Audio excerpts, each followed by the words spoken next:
Good evening, everyone. Myself, CA Raj Chawla. Welcome you all in this today webinar on SME IPO. And we are very lucky that today we have with us very senior Mr. Vipin Agarwal. He's the Chief Mentor of Narnolia Merchant Banker. And also we have with us Senior Company Secretary CS Pankaj Agarwal ji.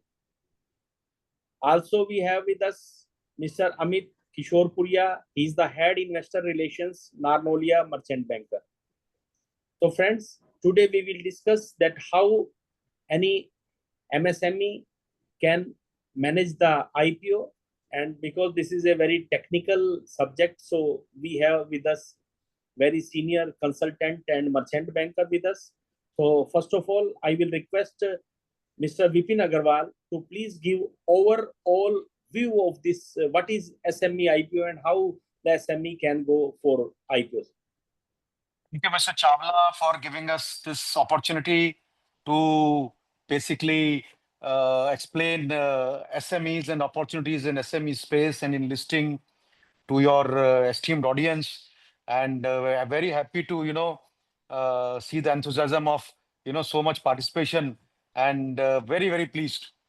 In fact, in India, one has to very at the outset understand what is the importance of SMEs and MSMEs in India. In India, almost 60% of India's GDP is currently comprised of SMEs. And SMEs mainly are very well located geographically. So whenever we think of India's growth at a national level, SMEs and their growth can actually, transform India's growth at a, uniform level.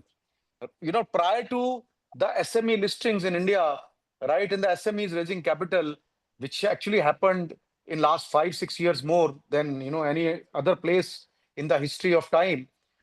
In India, the growth was basically spearheaded by companies located in Mumbai, Delhi, Bengaluru, Chennai, or maybe one or two more cities, Hyderabad types. But as you can understand, since contribution of SMEs in India's GDP is 60%, almost 80% of the job creation happens in SMEs. So so at a uniform level, if the growth has to happen in India, it has to come through SMEs. And the government, in its kind wisdom, around 10 and a half, 10 and 5 years, 15 years, back, decided that SMEs should be able to raise equity capital, and that cannot be dependent upon banks. Because if you, all of you remember, we had a very big NPA problem in India post 2008 crisis, which continued till 2015-16, right? And lot of SMEs became victim of bank debts and their defaults. So government actually decided to spearhead and fast track raising of capital by SMEs by listing on the stock exchanges. And the history is the proof that over last 4 years, the companies, the SMEs which have got listed have doubled and even gone up to 10 to 20 times in their value. Companies have raised capital, they have built their brands, they have become more innovative. And most important is, for SMEs to grow, they need to hire good talent. And the talent always comes better to companies which, gets listed. You see examples of, Infosys, Wipro, TCS. Once they got listed, the IT boom took place in India. Same cheese is likely to happen in India, and it is happening on the ground, right? We had a first phase of SME growth till about last year when a lot of capital was raised. But now what's happening is there is kind of, a small ebb in the capital raising, but that is post today, in fact, RBI threw in a good surprise by reducing interest rates by 50 basis points, which is of a great interest to SME sector because the cost of borrowing comes down. And when the cost of borrowing comes down, it directly helps the capital raising. So post this event today, as well as over the next few years, I feel there will be a tremendous frantic growth in SME fundraising, SME listings, and SMEs will be able to get more capital. And to CAs like you, it makes more significant, because you have to move also away from auditing and taxation to more, the consulting type of backed environment, which can only be done if SMEs have capital to give back to you, right? Where you can actually create more merger, acquisitions, transactional values are created. So great to host today, all of you. And I think overview of SME and growth in SME, which is coming, is going to be tremendous. And I will give back to Mr. Chawla to ask specific questions as they are framed in their, for their audience. Thank you, Vipin Agarwalji. You have mentioned a very good professional opportunity for our chartered accountant, that not only in audit and taxation, we can progress in this SME IPO, our professional career and professional practice. So now my first question to you is that what is an SME IPO and how does it differ from a main board IPO in India? So please have a seat. Just a minute, sir. Sir, SME IPOs are initial public offerings, which are basically focused on there is a small stock exchange board of Bombay Stock Exchange, which is called BSE SME, and the NSE SME board is called NSE Emerge.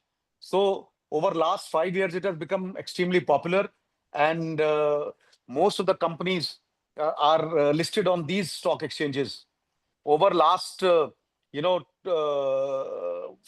years, almost 600 plus companies have got listed on NSE exchange Emerge, and almost 350 companies have got listed on BSE Emerge. The key difference between a main board IPO and an SME IPO are relaxed eligibility norms, right? Lower issue sizes, simplified compliances, and quicker processing, which are actually designed to suit, lower and small businesses who cannot invest money on, high compliance burden. So these are the key differences, and how they get listed on SME stock exchanges.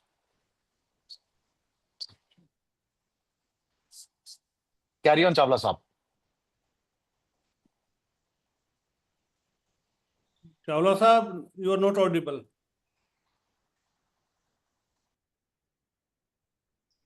Thank you, Vipin Agarwalji, for giving this answer. And because we all know that government is supporting MSME in various ways, we have seen in last 3 budgets that government is in their budget is saying that this MSME is the one of the 4 pillar of our economy. And we have seen that in this budget only, in this on 1st of February 25, government has doubled the limit of turnover which is covered under MSME, and the 2.5 times the investment limit have been increased. So government is focusing to support the MSME, and last year we have seen that government has supporting by inserting a new section 43BH, that if you are not giving the amount payable to MSME within the stipulated time, which is 15 to 45 days, in that case there are disallowances, there is a huge 3 times interest and various other things. The same way, now I request CS Pankaj Agarwal to reply one of the query raised by our member, that what are the key eligibility criteria for SMEs to get listed on SME exchange like NSE Emerge or BSE SME. Before answering that question, first I want to clarify all the members that MSME and SME IPO are 2 different things. MSME registration is for the proprietorship, partnership, trust, society, or any company which investment is below 50 crore rupees and annual turnover is below 250 crore rupees. They have to register with government under MSMED Act. and after that they can get the government subsidies and benefits. MSME and SME are not interchangeable terms basically. Both the MSME and SME serve different purposes. SME listing is governed by SEBI and stock exchanges, which BSE and NSE. Criteria for SME listing is the company must be a public limited company. Having, after listing, the number of shareholders must be more than 50. Post-issue paid up capital must be less than 25 crore. The company must have tangible net worth more than 1.5 crore rupees. Company must have net tangible assets is 1.5 crore and net worth 1 crore rupees. There must be minimum 3-year track record of the company, and out of 3 years, 2 years, the company must in profit. Also, there must be positive cash flow of the company in terms of FCFE. The SME listing is about scalability, transparency, investor access to public capital, and corporate governance. Based on performance of the SME listed company, the SME company can migrate to main board after 3 years. That's all. Thank you, Pankaj Bhai. Now, my question to Mr. Amit Kishore Puria ji. He is the head investor relations, Narnolia Merchant Banker. That what are the major advantages and challenges for SMEs going public through an IPO? Thank you Chari. बहुत सारे फायदे हैं SME में आने के। सबसे prime फायदा तो यह है कि कंपनी को कैपिटल मिल जाती है, पैसे मिलते हैं कंपनी को, और ये कोई डेट के रूप में नहीं। इक्विटी क्या है कि इक्विटी में किसी को फिक्स्ड इंटरेस्ट का बर्डन नहीं है। एक तो पैसे आते हैं सिस्टम में। आप यदि कोई कंपनी यदि प्राइवेट इक्विटी का रूट लेती है या वेंचर कैपिटल का रूट लेती है, सो एक तो लिमिटेशन ये है प्राइवेट इक्विटी वगैरह की कि वो बड़ा चेक काटना चाहते हैं, तो वो छोटी कंपनियां को उनके फ्रेमवर्क पे आते नहीं है पहली बात। और यदि वो आ भी जाते हैं तो बहुत सारे ना close tight water tight agreements करते हैं और वो लड़ाइयां होती है बाद में जाकर। तो जैसे विपिन जी अक्सर बोलते हैं कि एसएमई जो है ये क्राउड सोर्स प्राइवेट इक्विटी की फॉर्म है कि आपको बहुत सारी जनता जनार्दन जो है ना वो पैसे देती है, लेकिन वो ये चाहती है कि अच्छा परफॉर्मेंस करें आप, हमारे जो पैसे हम दे रहे हैं उसको आप अच्छे से ग्रो करके दें।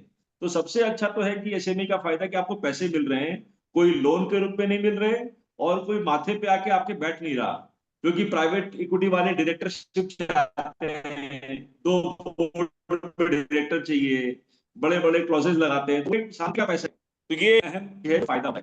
फिर बहुत बड़ा एडवांटेज है कि जैसा विपिन जी ने भी जिक्र किया कि हमें धंधे चलाने के लिए टैलेंट चाहिए होते हैं। We need good people, we have to attract talent.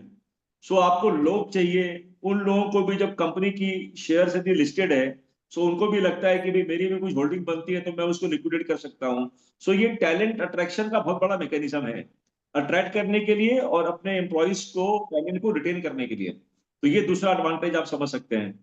तीसरा है कि कंपनी के प्रोडक्ट की बहुत बड़ी ब्रांड विजिबिलिटी होती है, क्योंकि once you are listed your shares पूरे बाजार की नजर में होते हैं, एनालिस्ट भी उसको कवर करते हैं, छोटे बड़े इन्वेस्टर्स ट्रैक रिकॉर्ड उसको कवर करते हैं।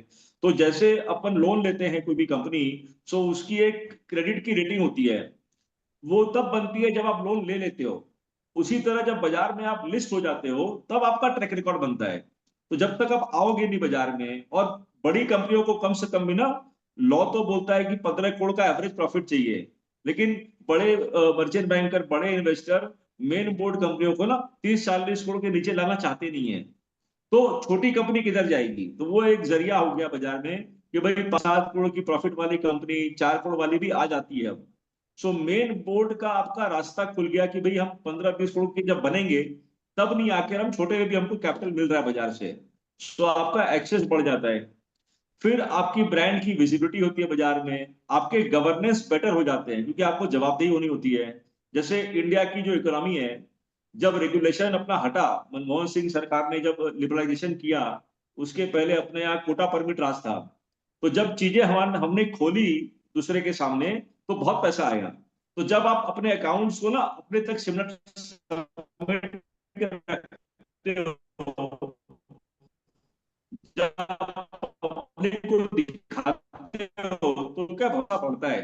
तो बेटर ट्रांसकास्टिंग कर, तो ये बड़ा फायदा है कि यू आवाज बिकम। ब्रेक हो रही है, आपकी आवाज ब्रेक हो रही है सर। हाँ जी सर, अभी आ रही है चावला साहब? हाँ ठीक है, वो थोड़ा मुझे लगता है सिग्नल इशू हुआ होगा उस वजह से। तो अभी क्या है साहब कि आपका जो ट्रस्ट है ना, जब आपकी हरकतें जो होती है बाजार के सामने वो दिखती है लोगों को, so once you are listed, people develop confidence, या वो लूज कर देंगे यदि आप ठीक से जो वायदे करेंगे और नहीं निभाएंगे तो वो लूज हो जाएगा। तो एक मैकेनिज्म है ट्रस्ट बनाने का, लिस्टिंग। और एक अहम चीज है कि आपको ना शेयर होल्डर्स जो पहले के आए हुए हैं उनको लिक्विडिटी मिलती है। मान लो कंपनी ने पहले से शेयर होल्डर बना रखे हैं, किसी को बेचना है, किसी को एग्जिट चाहिए, तो ये सब बहुत सारे फायदे हैं। लेकिन हम तरीके से पेश आए, जो हम प्रॉमिस करें उसको निभाएं, ये सब इन्वेस्टर चाहते हैं। तो ये तो साहब हो गई फायदे की बात। फिर आपने पूछा कि चैलेंजेस क्या हैं। सो चैलेंज में एक तो ये हो सकता है कि थोड़े कंप्लायंस के जिम्मेदारी बढ़ जाती है, कंप्लायंस बर्डन थोड़ा बढ़ जाएगा। वो बहुत बड़ी बात नहीं है। तो कंप्लायंस बर्डन एक होता है थोड़ा सा, उसके लिए लोग मिलते हैं, कंपनी सेक्रेटरीज आप हायर कर सकते हो, लॉयर्स हायर कर सकते हो, और सब आउटसोर्स भी कर सकते हो। दूसरा है कि चूंकि एसएमई में थोड़ी लिक्विडिटी कम है, तो शेयर प्राइसेस थोड़े वोलेटाइल हो जाते हैं। तो वो एक दो चीजें हैं जो कि मतलब प्रति आप अच्छा परफॉर्मेंस करोगे, तो ये सब चीजें छोटी मोटी चीजें हैं जो चैलेंजेस हैं। तो फायदे बहुत सारे हैं जैसा मैंने गिनाया। बाकी और भी कोई सवाल होगा तो बोलता हूँ चावला साहब। और मैं इसमें अमित भाई एक चीज और ऐड करना चाहूंगा अगर आप परमिट करें। तो हाँ जैसे आपने सर, बताया आपका कि मंच है जो, सर। हाँ, जैसे आईपीओ में हमने पैसा रेज किया और आपने बिल्कुल ठीक कहा कि विदाउट लाइबिलिटी के पैसा आया। और इसमें जो हाँ दूसरा फायदा मुझे लगता है कि जैसे आप अगर बाजार से पैसा लेते हैं तो आपको एक कमिटमेंट होता है, इंटरेस्ट देना पड़ता है। यहाँ आपको हाँ, इंटरेस्ट का कमिटमेंट नहीं है। नहीं यानी है। कि अगर आपको जो पैसा आया है, एक तो विदाउट लाइबिलिटी के है, इक्विटी के रूप में आया, और दूसरा हाँ इंटरेस्ट फ्री आया। आप अच्छा कमाएंगे, जैसे आपने कहा कि आपको ग्रो करना है तो आप अच्छा डिविडेंड दीजिए, लोग आपके साथ जुड़ने शुरू हो जाएंगे। अगर आप नहीं देंगे तो मुश्किल होगी। तो कहने का मतलब बिल्कुल है सही यहाँ कहते पे हैं। आपके ऊपर इंटरेस्ट की लाइबिलिटी नहीं है। ये इसके अंदर मुझे जो है एक पॉइंट और अच्छा लगा। So thank you very much for giving this thank you sir. very thank you nice sir. reply. Now, again, my question to Shri Vipin Agarwal ji: what role do merchant bankers and other intermediaries play in the SME IPO process? Vipin ji. बहुत ये बढ़िया question है, और ये question आप सब CS के लिए भी बहुत इंपॉर्टेंट है, क्योंकि जो वर्ड यूज किया गया इस क्वेश्चन में वो है merchant bankers and other intermediaries. तो आप सब सीए भी इंटरमीडियरीज हैं। तो इसके अंदर सबसे मोस्ट इंपॉर्टेंट होता है प्रमोटर की क्वालिटी और उसके डिस्क्लोजर्स। ये सबसे इंपॉर्टेंट है। और आप भी सीएस को सबको मैं एडवाइस करूंगा, जब भी आप किसी कंपनी को कल अगर आप जाएं और उसको आईपीओ के लिए कन्विंस करें और आईपीओ के लिए लेकर आए ऑल ओवर इंडिया, तो उसकी ड्यू डिलिजेंस जरूर करिए। जस्ट बिकॉज आप उसके चार्टर्ड अकाउंटेंट हैं will not qualify that company for an IPO. इसलिए एक इंटरमीडियरीज को ड्यू डिलिजेंस कंडक्ट करना, उस इश्यू को स्ट्रक्चर करना, उसकी प्राइसिंग करना, उसकी मार्केटिंग में हेल्प करना, उसकी रेगुलेटरी फाइलिंग्स करना हर अथॉरिटीज के साथ, राइट, और फिर रजिस्ट्रार्स, लीगल एडवाइजर्स, अंडरराइटर्स के साथ इंटरेक्ट करना, ये सारी की सारी चीजें बहुत इंपॉर्टेंट है एक सक्सेसफुल आईपीओ के लिए। और सबसे पहले आपको एज ए सीए ये देखना है अपने क्लाइंट्स के अंदर, जो भी कंपनीज आईपीओ के लिए राजी हो या उनको कन्विंस किया जाए, उन कंपनीज की हिस्टोरिकल ग्रोथ हो और आगे आने वाले टाइम में उनका फ्यूचर जो है वो एक ओवरऑल लार्जर लेवल पे अच्छा लगे, रादर जस्ट सिर्फ एक कंपनी को कैपिटल चाहिए, वो उससे कंपनी विल नॉट क्वालिफाई। तो ये बहुत इंपॉर्टेंट चीजें हैं। और आई एम श्योर कि आपको जब भी कभी ऐसी क्वेरी आए तो we are there, Raj ji का मंच है ये, कोई भी क्वेरीज हो तो आप इनसे पूछिए, तो we will be always happy to help you. और मैं रिक्वेस्ट करूंगा अपने सभी अटेंडीज से कि जो भी आपकी क्वेरीज हो प्लीज चैट बॉक्स में लिखते रहिए, मौका लगा हम आपको डायरेक्ट भी आप अपनी क्वेरी ले लेंगे। एक बार में जो हमने एक कॉमन सिस्टम बनाया हुआ है इसको कंप्लीट करते हैं, उसके बाद हम इसको और ज्यादा इंटरेक्टिव करेंगे। आप चाहें तो हमारे चैट बॉक्स में भी अपनी क्वेरी को लिख सकते हैं। Now again my question to mister Vipin Agarwal, that how can investors access the potential and risk of investing in SME IPO? देखिए, एसएमई के अंदर, बिकॉज अभी इंडिया के अंदर जो एसएमई एक्सचेंज है वो सेल्फ डिस्कवरी की स्टेज में है। हमने अपना कैरियर 1990s में इंडियन की स्टॉक मार्केट में स्टार्ट किया था, तो whole of India was an SME, right? In fact 90% I would say. 1992 में Reliance was also an SME. तो आज आप देखिए 2010-12 में Tesla was in America an SME, right? So SMEs goes through the transformation processes and companies which can raise capital successfully and utilize it, because जो भी कंपनियां efficient capital को utilise करेंगी उन्हीं को दोबारा दोबारा पैसा मिलता है। एक लिस्टिंग सिर्फ एक प्रोसेस नहीं है, ये एक इवेंट है, एक फर्स्ट माइलस्टोन है एक कंपनी की ग्रोथ के अंदर। अगर कंपनी ज्यादा बेटर तरीके से परफॉर्म करती चली जाएगी तो उसको ज्यादा से ज्यादा पैसा मिलता जाएगा। तो सबसे बड़ा रिस्क क्या होता है कि प्रमोटर्स की क्रेडिबिलिटी को देखना। क्या प्रमोटर्स के अंदर वो चीज है कि वो इन्वेस्टर के फायदे की बात सोचें जो उनके साथ जुड़ रहे हैं, माइनॉरिटी शेयर होल्डर्स? क्या वो जो डिस्क्लोजर्स हैं वो करने में हिचकते तो नहीं है? अच्छा भी होता है, साइक्लिकल है सारी इंडस्ट्रीज, बुरा भी होता है। ऐसा तो नहीं कि प्रमोटर्स की फिलॉसफी ये है कि पैसा लिया और चलो बाकी बाद में देखें, जैसे इंडिया की मार्केट्स में बहुत होता आया है और हुआ भी है। सो सबसे पहले प्रमोटर असेसमेंट, उसके बाद लार्जर बिजनेस सेटअप क्या है, क्या जिस कंपनी के इंडस्ट्री, जिस इंडस्ट्री में है, इज दैट इंडस्ट्री ग्रोइंग और नॉट, और कैसे कंपनी के फाइनेंशियल्स आने वाले टाइम में इमर्ज होंगे, क्या साइज ऑफ मार्केट है उसकी।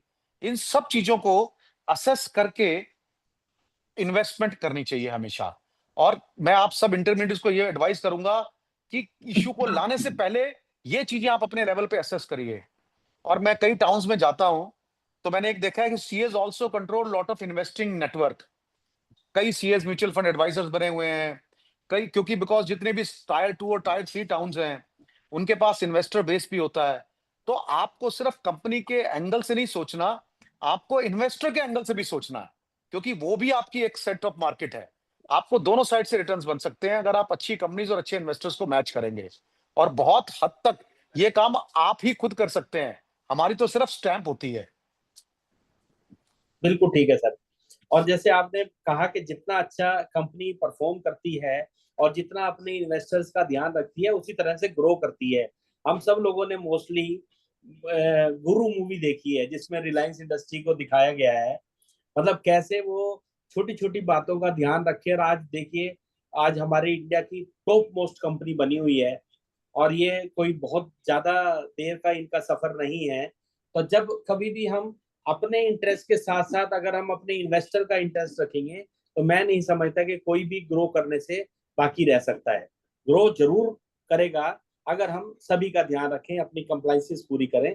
तो मेरा अगला क्वेश्चन अमित भाई से है, how is the valuation of N SME determined before launching N IPO? This is a very important question कि हम कैसे डिटरमाइन करें वैल्यूएशन का। प्लीज अमित भाई। हाँ जी चावला साहब। सी वैल्यूएशन बहुत ही डायनेमिक सब्जेक्ट है सर। वैल्यूएशन जो है ना बहुत डायनेमिक है, बहुत सब्जेक्टिव है। मोटा मोटा एसएमई के बाजारों में एक नंबर चलता है लेकिन वो ध्रुव सत्य नहीं है। अच्छे इन्वेस्टर उस पैमाने के अलावा वो सब मैं डिस्कस करता हूँ कि एक मोटा मोटा सुनने में आता है कि भाई प्राइस अर्निंग्स मल्टीपल जो है ना उस पर कंपनियां वैल्यू होती है, वो जरूरत है उस ई मल्टीपल की। लेकिन सबसे इंपॉर्टेंट जो बाजार देखता है कि वो जो कंपनी है, वो जो सेक्टर है, उसमें ग्रोथ कितनी आने वाली है और उस पर्टिकुलर मैनेजमेंट ने पहले डिलीवर किया है कि नहीं, वो कॉम्पिटेंट है कि नहीं वो ग्रोथ लाने के लिए। सो ग्रोथ सबसे इंपॉर्टेंट है। उस ग्रोथ के मद्देनजर आप पी मल्टीपल भी ऊपर नीचे कर देगा बाजार। मोटा मोटा एसएमई में एक नंबर जो चलता है कि भाई 15 के मल्टीपल पे इश्यू लाते हैं, 14 पे लाते हैं तो चीजें सेफ है। But category to category, sector to sector, management to management, वो सब ऊपर नीचे हो सकते हैं। सो प्राइस अर्निंग्स मल्टीपल एक पैमाना है कंपनियों को देखने का। इसके अलावा प्राइस टू बुक वैल्यू भी देखते हैं बहुत सारे investors, sales growth, PAT growth तो देखना ही है कि कंपनी में ग्रोथ कितनी आने वाली है। कुछ इन्वेस्टर्स आपके रिटर्न ऑन इक्विटी क्या आ रही है, क्योंकि इवेंचुअली रिटर्न ऑन इक्विटी सबसे इंपॉर्टेंट फैक्टर है वैसे देखा जाए तो, कि आप इक्विटी पे कितने पैसे कमा रहे हो।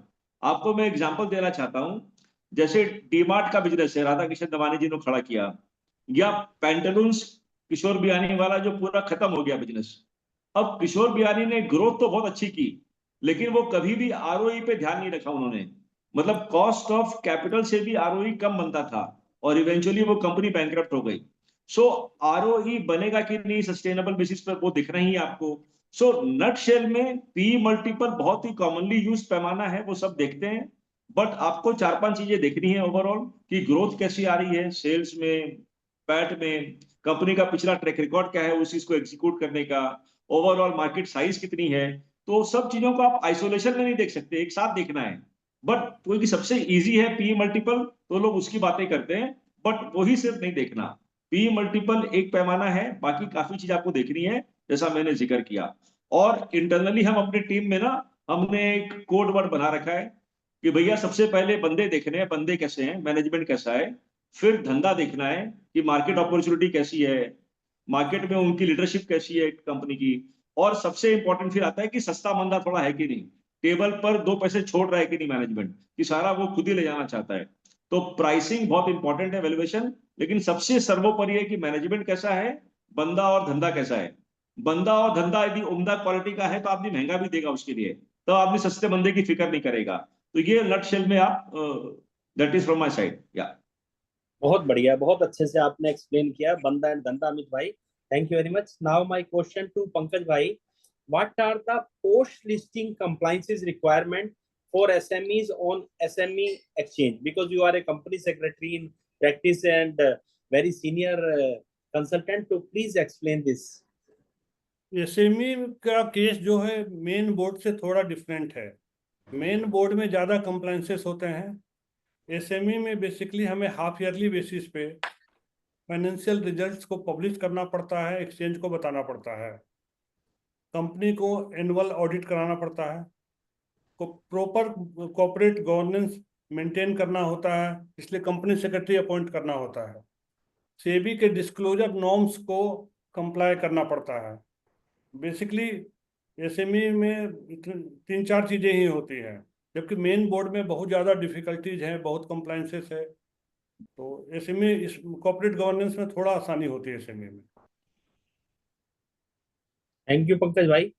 Now again my question to Vipin bhai, how does listing on an SME exchange impact the company brand visibility and credibility? Thank you Rajiv. देखिए, एक एसएमई के अंदर जब कोई कंपनी, मैं आपको ना क्या ये चीज एग्जांपल से बताऊंगा। हमने एक कंपनी को लास्ट ईयर इसी वीक जून में लिस्ट किया था, 5 जून को, जिसका कंपनी का नाम है Z Tech. So company market leader है, वेस्ट से पार्क्स बनाती है सिटीज के अंदर। और अगर आप कभी नोएडा की तरफ कोई रह रहा हो तो नोएडा की तरफ देखा होगा आपने, या दिल्ली के अंदर Bharat Darshan park, waste to wonder park, Noida के अंदर जंगल सफारी पार्क है 25 एकड़ में, वो आ रहा है। उस कंपनी की जब लिस्टिंग हुई, हमने वो लिस्टिंग 100 रुपए पे करी थी, 105 रुपए पे। आज उस कंपनी को 30 करोड़ रुपया रेज किया था उस कंपनी के लिए हमने, और उसके 7 महीने बाद ही कंपनी ने 200 करोड़ रुपया और रेज किया, क्योंकि कंपनी की शेयर प्राइस की परफॉर्मेंस इतनी अच्छी हुई और उसके शेयर होल्डर इतने बड़े कि उसकी ब्रांड विजिबिलिटी इतनी बढ़ गई। और कंपनीज के जो जो जो उसको ऑर्डर्स जो आ रहे हैं, उनमें से कई लोग खुद इंक्वायरी उसके पास लेकर आते हैं। और जब 3000 जैसी कंपनी के फॉलोवर्स अगर हो जाएं, 4000 फॉलोवर्स हो जाएं, उनका आगे नेटवर्क इफेक्ट हो, तो कंपनी की ब्रांड विजिबिलिटी कहीं बहुत ज्यादा बढ़ जाती है। लेकिन उन्हीं की बढ़ेगी जो कंपनीज अच्छी परफॉर्मेंस करती हैं, जो कंपनीज अपने इन्वेस्टर को अच्छा रिटर्न देती हैं। ये दो धारी स्वॉर्ड है एक्चुअली में, तलवार होती है। जो कंपनीज अच्छे इन्वेस्टर्स को अच्छा रिटर्न नहीं देती, उनकी ब्रांड विजिबिलिटी खराब भी हो जाती है, लोगों को गालियां भी मिलती है। आज आप देखिए सोशल प्लेटफॉर्म्स के ऊपर जो कंपनी अच्छा परफॉर्म करती है, उसके लिए तारीफों के पुल बन जाते हैं, सिमिलरली इन्वेस्टर बेस उसका बढ़ जाता है। तो अच्छी कंपनीज जो अच्छा परफॉर्म करेंगी एसएमई एक्सचेंज पे, ऑनलाइन एक्सचेंजेस हैं पूरी कंट्री के अंदर, एक बटन के ऊपर, एक मोबाइल के ऊपर मेरे को सारी इंफॉर्मेशन मिलती है, मैं उसको फॉलो कर सकता हूँ। तो ऑब्वियसली ब्रांड विजिबिलिटी बढ़ जाती है, उसकी बात होती है पूरे शहर में, सोशल मीडिया प्लेटफॉर्म्स पे बात होती है। So that is the biggest advantage for a good company and a performing company. Thank you, Vipin bhai. Now again, my question to you that what recent trends or success stories have emerged in the SME IPO space in India, sir? तो last एक साल के अंदर sector wise performance बहुत अच्छी हुई है कई कंपनीज की। तो सोलर पावर सेक्टर ने इंडिया के अंदर ओवरऑल, चाहे वो मेन बोर्ड हो चाहे एसएमई सेक्टर हो, बहुत अच्छा परफॉर्म किया है। तो जैसे कंपनीज, एक कंपनी है एल्पिक सोलर, और कई इस तरीके की जो कंपनीज है जिन्होंने 10-10 गुना, 20-20 गुना रिटर्न्स दिए हैं। और कई कंपनीज जैसे आर्टिफिशियल इंटेलिजेंस के सेक्टर के अंदर, डाटा सेंटर के सेक्टर के अंदर बहुत अच्छे उन्होंने रिटर्न्स दिए हैं, क्योंकि राइट टाइम पे उनको कैपिटल मिला। तो इससे इनकी वैल्यूज बहुत ज्यादा डबल हुई हैं। तो इसमें कैच यही है कि कंपनी में सेक्टर देखा जाए सबसे पहले, कि कौन से सेक्टर इंडिया के अंदर ग्रो कर रहा है, और फिर उस सेक्टर के अंदर उस कंपनी की मैनेजमेंट की क्वालिटी देखी जाए कि वो उस सेक्टर की ग्रोथ के एडवांटेज ले सकती है कि नहीं ले सकती, और फिर उस कंपनी के अंदर पैसा लगाया जाए। तो data centres, tech sector, solar sector, of late textile sectors, फिर कंस्ट्रक्शन के अंदर सेक्टर्स, कंस्ट्रक्शन की एक्टिविटी बहुत स्ट्रांग रही है, machinery sector, capital good sector, इन सब ने बहुत अच्छा परफॉर्म किया है। जी सर। पावर सेक्टर, इन सब कंपनीज ने बहुत अच्छा, 80% कंपनीज में इसके अंदर बहुत अच्छा परफॉर्म किया है। आज भी मैं दिन में न्यूज देख रहा था, आज भी रिजर्व बैंक ने फिर दोबारा से रिपो रेट को 0.5% कम कर दिया है। और आज शेयर मार्केट में हम देख रहे थे कि रियल एस्टेट सेक्टर आगे बढ़ रहा है, क्योंकि रिपो रेट की वजह से Absolutely. होम लोन डाउन हो गए, तो उससे बड़ा अच्छा इम्पैक्ट आ रहा है। तो हमारा शेयर बाजार आजकल बहुत अच्छा चल रहा है। अब मेरा क्वेश्चन है अमित भाई से, व्हाट गवर्नमेंट और सेबी इनिशिएटिव सपोर्ट एसएमईज इन accessing capital market through IPO? राज्य गवर्नमेंट का बहुत बड़ा थ्रस्ट है एसएमई को सपोर्ट करने का, और इसी वजह से 2012 के आसपास ना सेबी ने अपने पावर्स दोनों एक्सचेंजेस को डेलीगेट कर दिए एसएमई के लिस्टिंग नॉर्म्स। और शुरू में कोई भी चीज नई शुरू होती है तो उसमें समय लगता है पर निकलने को। तो एनएसई और बीएसई के जो सेगमेंट बन गए, एनएसई का इमर्ज और बीएसई का एसएमई बोलकर डेडिकेटेड सेगमेंट बन गए, और उसकी पूरी अथॉरिटी जो है सेबी ने एक्सचेंजेस को डेलीगेट कर दी।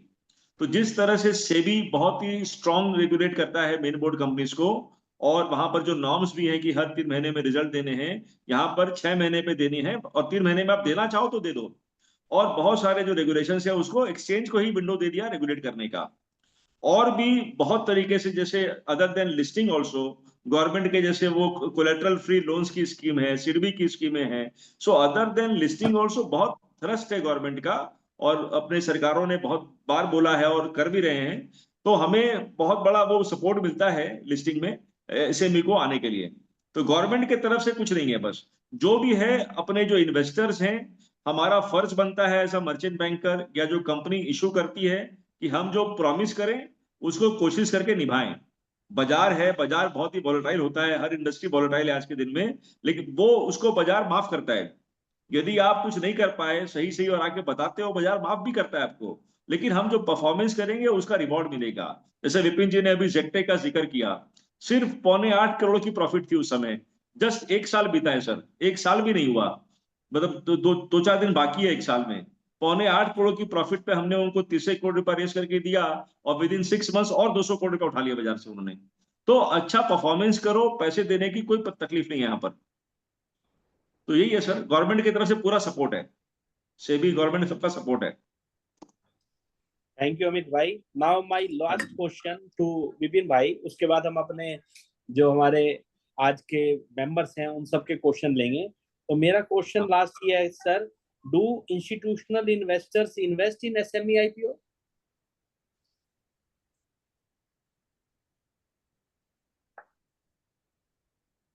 विपिन भाई। विपिन जी, विपिन जी आप है ना? वो नहीं है तो मैं आंसर कर देता हूँ। आपका फिर से जी, सवाल क्या जी। था, फिर से पूछे एक बार। Do institutional investor invest in SME IPO? हाँ, मैं वो नहीं आ रहा है, मैं जवाब दे देता हूँ। जी इंस्टीट्यूशनल इन्वेस्टर्स प्राइमरीली बाजार में जो है ना म्यूचुअल फंड्स होते हैं, एआईएफ जी। हैं, एफपीआई हैं। विपिन जी आप आ गए क्या? प्लीज लेकिन यू कैरी ऑन, आपका इंस्टीट्यूशनल अच्छा बैकग्राउंड है, ठीक प्लीज हाँ यू कैरी है, ऑन। अच्छा ठीक है मैं जवाब दे रहा हूँ। सो एम आई ऑडिबल ना पंकज भाई? या प्लीज। हाँ हाँ, तो म्यूचुअल फंड्स बहुत कम आए हैं अभी तक एसएमई में। कुछ ने पार्टिसिपेट किया है, लेकिन जितना होना चाहिए अभी कम पार्टिसिपेशन है, और उनकी भी चैलेंज है, क्यों नहीं आ पाते वो, क्योंकि उनको थोड़ा साइज बड़ा चाहिए होता है। 40, 50, 80, 100 करोड़ के आईपीओ में उनको उनकी कुछ मजबूरियां हैं, मैं अलग से बता सकता हूँ किसी को 1 to 1, तो उसपे उनकी मजबूरियां हैं। But other than mutual fund, AIFs जिसको आप ऑल्टरनेटिव इन्वेस्टमेंट फंड्स बोलते हैं, या फॉरेन पोर्टफोलियो इन्वेस्टर्स और फैमिली ऑफिसेस, इनका काफी सपोर्ट रहा है लास्ट, खास करके लास्ट के 4-5 सालों में। 4-5 साल के पहले, कोविड के पहले उतना पार्टिसिपेशन नहीं होता था इंस्टीट्यूशंस का। आज ये लोग काफी एक्टिवली स्काउट करते हैं अपॉर्चुनिटीज। ऐसा है सर। चलो सर। थैंक यू अमित भाई। और मैं रिक्वेस्ट करूंगा हमारे सभी पैनलिस्ट से कि आप अपना मोबाइल नंबर भी चैट बॉक्स में शेयर कर दें, ताकि हमारे जो मेंबर्स हैं वो बाद में भी आपसे कोई पर्सनल कोई चीज पूछना चाहते हैं, जो अभी नहीं पूछ पा रहे हैं, या किसी वजह से पर्सनल आपसे बात करना चाहते हैं, तो वो कर लें। अब हम क्वेरी लेंगे जो हमारे मेंबर्स ने चैट बॉक्स में लिखी है, वन बाय वन। सबसे पहली हमारी क्वेरी है सचिन खंडेलवाल जी की। ये कहते हैं कि if I run A proprietorship and transfer business through business transfer agreement, then while meeting eligibility criteria, proprietorship experience etc can be considered. Vipin ji हैं क्या? आई थिंक नहीं, मैं आंसर करता हूँ, ठीक है। जी ये पॉसिबल है, ये पॉसिबल है। और स्पेसिफिक जो इनके सवाल है ना, उसको हम लोगों की टीम जो है ना, इनके स्पेसिफिक भी आंसर दे सकते हैं, but broadly it is possible. 1 साल का रेस्टिंग पीरियड है। हाँ, आप अपना नंबर शेयर कर दीजिएगा चैट बॉक्स में, ताकि पंकज अगर जी आप नंबर शेयर कर दें प्लीज। पंकज जी, अमित जी, विपिन जी, मैं भी कर देता नंबर शेयर हूँ। कर हाँ, लीजिएगा, ताकि ये लोग अगर कहीं कोई पर्सनल चीजें पब्लिकली नहीं पूछना चाहते तो आपसे बात कर लेंगे। अब हमारा नेक्स्ट क्वेश्चन है सीए गौरव अरोड़ा जी का। वो कहते हैं shall we get the raise queries to the speaker later on, और do we need to put those query to the moderator on chat? Gaurav भाई, आप चाहें अभी क्वेरी डाल दीजिए, आप चाहें खुद से बोलना चाहें आप खुद भी बात कर सकते हैं। हमारा जो ये जूम नेटवर्क है, आप डायरेक्ट भी मेंबर हमारे जो पैनलिस्ट हैं इनसे कर सकते हैं। और मैंने अभी पैनलिस्ट को रिक्वेस्ट किया है कि अपना मोबाइल नंबर शेयर करेंगे वो चैट बॉक्स में, आप उनका नंबर ले लीजिए, और बाद में भी आप उनको पर्सनली 1 to 1 बात कर सकते हैं, कोई मुश्किल नहीं है। ये हमारे नारनोलिया जी जो ये कंपनी है, ये गुड़गांव बेस्ड है, और ये मर्चेंट बैंकर है, बहुत फेमस, बड़े पॉपुलर हैं, तो आप देख लेना। अब चावला जी मैंने अपना नंबर शेयर किया है, पंकज जी आप भी प्लीज कर दें, और विपिन जी का भी नंबर शेयर कर दीजिए। ठीक है, कर देता हूं। अब हमारे cost accountant and IP Yogesh Gupta ji का क्वेश्चन है, how to select a merchant banker? ये अच्छा सवाल है सर, बहुत ही बढ़िया सवाल है। इसमें तो क्या है ना कि मर्चेंट बैंकर को जब आप सेलेक्ट करते हैं, तो सबसे पहले आप उनके बारे में पता कीजिए, उनके क्लाइंटों का जिन्होंने उनका आईपीओ लाया है, उनसे बड़ा रेफरेंस चेक और हो नहीं सकता। तो मेरी सलाह में आपको उनसे पता करना चाहिए, फिर उन्होंने क्या क्या काम किया है उसका आप फीडबैक लीजिए बाजारों से। और आपका कंफर्ट हो, वो बहुत इंपॉर्टेंट है कि कंफर्ट हो आपस में। तो आई थिंक यही 2-3 चीज दिमाग में आती है मेरे। नहीं, आपने तो इन्हीं को ही जिम्मेदारी दे दी। आप बताइए ना सर, मान लीजिए हमारे योगेश गुप्ता जी हैं, ये कैसे, मतलब कुछ क्या चीजें देखें, जैसे कि आपका ट्रैक रिकॉर्ड हम कैसे देख सकते हैं कि कौन से मर्चेंट बैंकर के पास जाएं? मेरा क्लाइंट अगर कोई आईपीओ लाना चाहता है, आज मार्केट जैसे हम अपने ऑडिटर को भी ढूंढते हैं, तो किस फर्म को ऑडिट के लिए रखें, किसकी क्वालिटी अच्छी है, वो तो थोड़ा सा उसके बारे में अगर आप बताएं तो बेटर तो होगा। वही जैसे मैंने बोला कि हमने जिन लोगों का काम किया है वो हमारा रेफरेंस दे सकते हैं आपको, कि हम अपने खुद के मुंह से बोलेंगे तो हमारे क्लाइंट ही हमारे सबसे बड़े ब्रांड एम्बेसडर हैं। तो आप हमने कितना, आप हम अपनी क्लाइंट वेबसाइट, रेफरेंसेस आपको दे सकते हैं। जी, तो आप अपनी वेबसाइट का एड्रेस भी डाल दीजिएगा, ताकि कोई आपके कंपनी को वेब चेक करना चाहता है, गूगल चेक करना चाहता है, तो आप प्लीज उसका हाँ भी जरूर मेंशन कर हाँ दीजिएगा। हाँ, अभी डाल देते हैं साहब। चलिए, अब हमारा नेक्स्ट क्वेश्चन है हमारे महेश वर्मा जी का, how to calculate valuation new share price.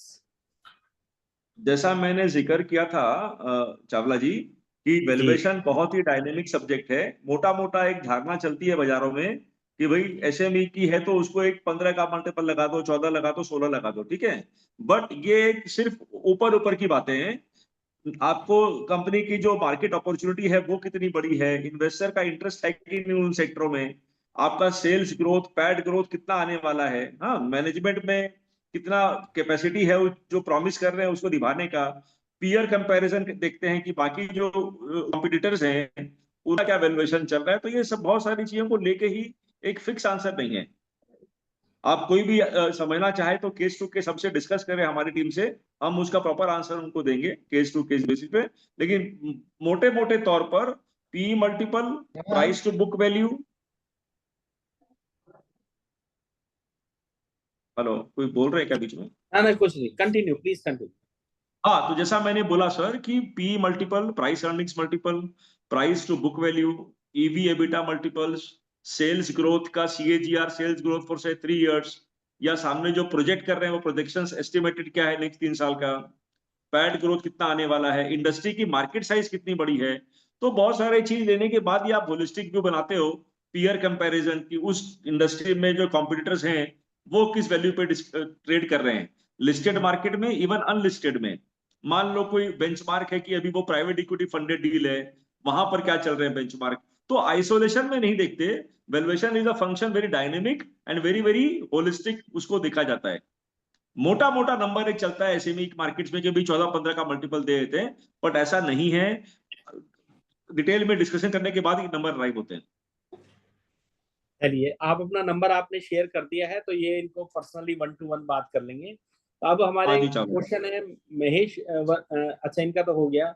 अब सुमित महाजन जी का क्वेश्चन है, can you share the document of list of documents required for SME IPO. हमें एसएमई आईपीओ लाने के लिए क्या क्या डॉक्यूमेंट्स की जरूरत होती है, वो आप प्लीज पूरी एक्सप्लेन करें। चेकलिस्ट है, चेकलिस्ट है, हम दे देंगे सर। और इनफैक्ट पंकज जी जो है ना, आपको अलग से भी शेयर कर देंगे, आप सबको कर देना वो चेकलिस्ट। अभी थोड़ा अभी बता दीजिए, तुरंत 2-4-5 तुरंत चीजें हैंडी बता। नहीं है सर। अच्छा, पंकज जी आप बोलना चाहेंगे? हाँ जी, हाँ, मैं शेयर कर दूंगा चावला साहब को। नहीं, थोड़ा ठीक है। एक्सप्लेन भी कर दीजिए ताकि और लोगों को भी पता लग जाए, अगर आपको मोटा मोटी जो जो डॉक्यूमेंट इंपॉर्टेंट चाहिए होते हैं। बेसिकली सेक्रेटरियल डॉक्यूमेंट्स होते हैं सारे, कि सारे कंपनी के मिनट्स वगैरह सारे होते हैं। लीगली हम डॉक्यूमेंट चेक करते हैं, कोई केस वगैरह तो नहीं कंपनी के अगेंस्ट में। अकाउंट्स वगैरह देखते हैं। कंपनी के शेयर डीमेट में होने चाहिए, फिजिकल शेयर नहीं चलते हैं, डीमेट कराना पड़ेगा, आईएसआईएन नंबर लेना पड़ेगा कंपनी को। कंपनी पब्लिक लिमिटेड में कन्वर्टेड होना चाहिए। ये सब फॉर्मेलिटीज पूरी होती है। उसके बाद हमारा बिजनेस मॉडल क्या है, ऑब्जेक्ट ऑफ द इशू क्या है, पैसे का कैसे कैसे खर्च करेंगे, ये सब चीजें बेसिकली होती है सारी। चलिए, तो और just to add what Pankaj ji said कि इंडस्ट्री एनालिसिस भी देनी पड़ती है। तो वो एक थर्ड पार्टी जैसे केयर है, इकरा है, क्रिजिल है, वो भी हमारे लिए इंडस्ट्री रिपोर्ट बनाते हैं। सो बेसिकली एक शेयर होल्डर को जो भी इंफॉर्मेशन चाहिए होती है ना, वो सारी डीआरएचपी में छापने के लिए हमें इकट्ठा करनी होती है। और हमारे पर मॉरल रिस्पॉन्सिबिलिटी है कि हम प्रॉपरली उस इंफॉर्मेशन को कलेक्ट कर कर, डू डिलिजेंस कर कर पब्लिक के सामने पेश करें। इसकी स्पिरिट ये है, जो भी उस शेयर होल्डर को होशो हवास में डिसीजन लेने के लिए चाहिए ना, मोटा मोटा स्पिरिट के लिए जो डॉक्यूमेंट तैयार होते हैं, इन स्पिरिट ही है साहब। थैंक यू अमित भाई। तो सुमित भाई, आप हमारे पंकज जी को व्हाट्सअप कर दीजिएगा, ये आपको सारी लिस्ट, ईमेल आईडी भी पंकज भाई आप शेयर कर सकते हैं, अदरवाइज व्हाट्सएप पे आप लोग आपस में कनेक्ट कर सकते हैं। Our next question is from mister Surjit Singh ji. ये कहते हैं, what are the minimum requirement to become eligible for SME IPO. Pankaj भाई बताइए आप।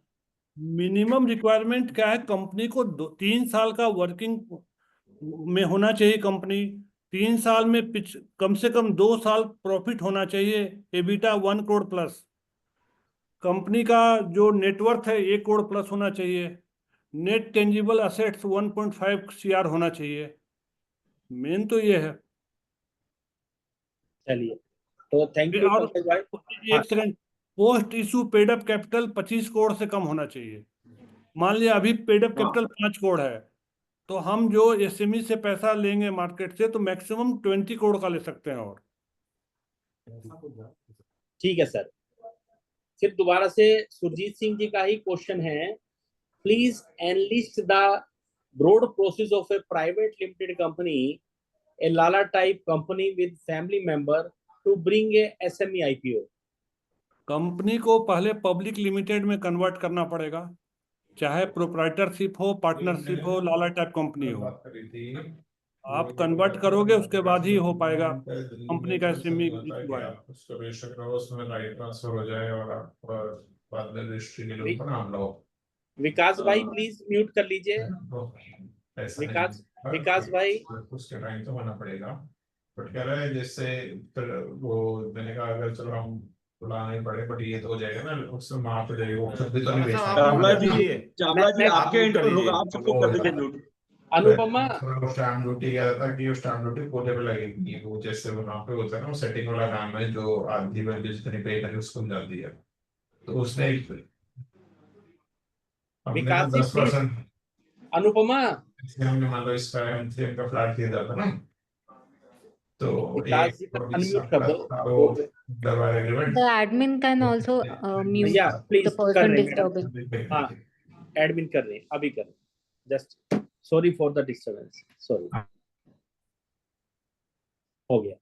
चलिए, तो अब हमारे सुरजीत जी का आपने दोबारा से क्वेश्चन था कि please enlist the board process of a private limited company, a lala type company, family company to bring a SME IPO. कैसे एक जो closely held private limited company है, वो कैसे एसएमई आईपीओ में जाने के लिए उसको क्या क्या प्रोसेस करना है, वो आप प्लीज एक्सप्लेन करें। पहले तो कंपनी को पब्लिक लिमिटेड में कन्वर्ट करना होगा, कंपनी के शेयर डीमेट करने होंगे। इसके लिए आपको एनएसडीएल और सीडीएसएल 2 एजेंसी है, जहां से आईएसआईएन नंबर लेना पड़ेगा।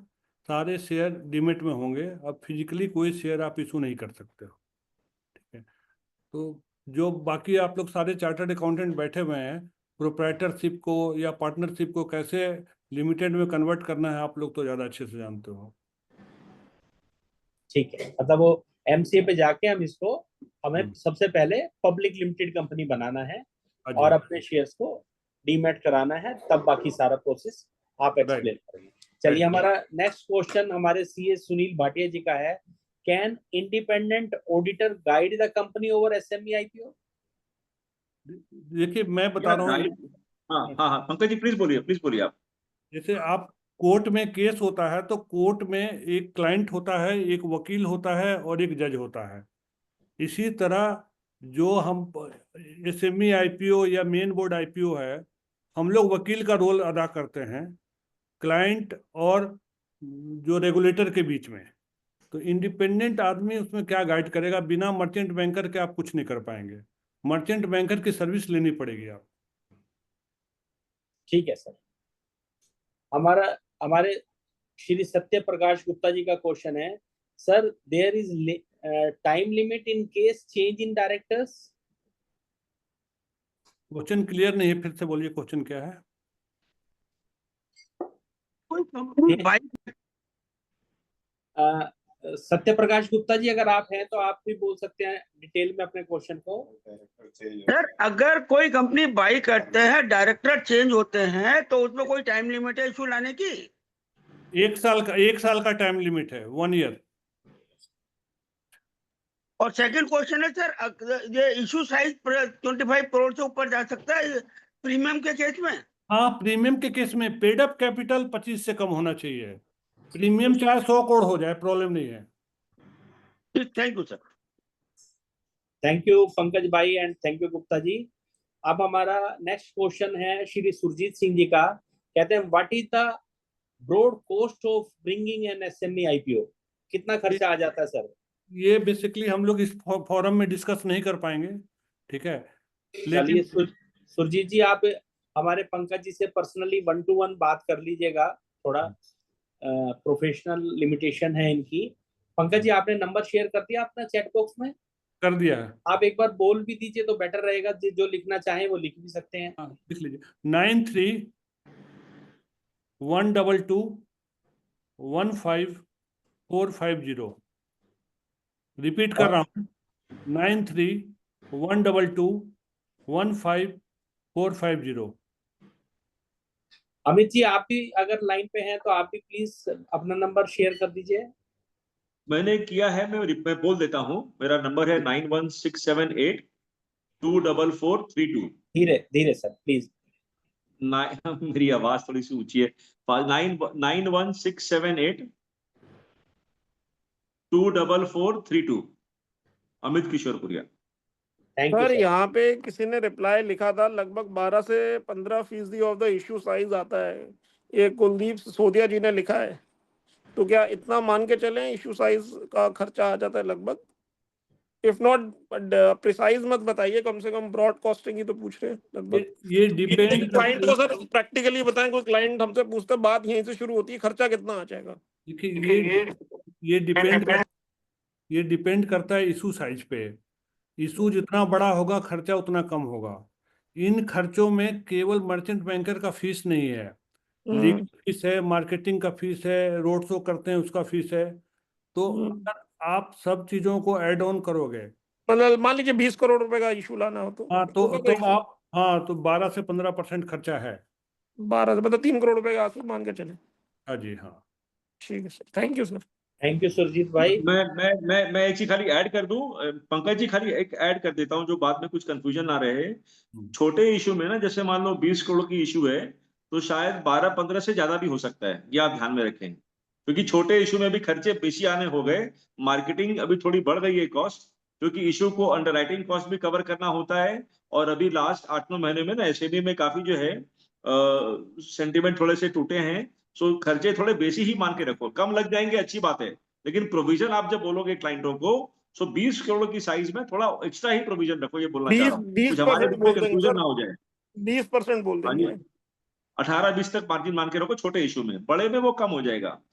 ऑब्वियसली वो तो बड़े में जितना बड़ा होता है, क्योंकि बेसिक फिक्स हाँ कॉस्ट हाँ आपकी हाँ कवर हो गई है, और क्या वो तो है ही। हाँ हाँ, वो ध्यान रखना कि अभी खर्चे थोड़े से बढ़ गए हैं पहले से। हाँ ठीक है सर। अब हमारा नेक्स्ट क्वेश्चन है महेश वर्मा जी का। What is the formula to calculate valuation? Sir formula तो मैंने बोला ना, मोटा मोटा। हाँ, कुछ बोल रहे थे पंकज जी आप? आप आंसर दीजिए, आप आंसर करिए इसका। हाँ, मैं दे रहा हूँ पंकज जी। जैसा मैंने पहले भी जिक्र किया चावला साहब, कि फॉर्मूला एक मोटा मोटा एक होता है ना, कि मोटा मोटा पकड़ लो। जैसे फॉर एग्जांपल अपने जमीन खरीदते हैं कुछ, सो एक मोटा मोटा रेट चलता है भाई, 50,000 रुपए गज की रेट है, लाख रुपए गज, लेकिन वही फाइनल नहीं है ना सर। बहुत चीजें होती है, कोई जमीन आपकी साउथ ईस्ट ओपन है, नॉर्थ ईस्ट ओपन है, बगल में कौन पड़ोसी कौन है, रास्ता कितना चौड़ा है।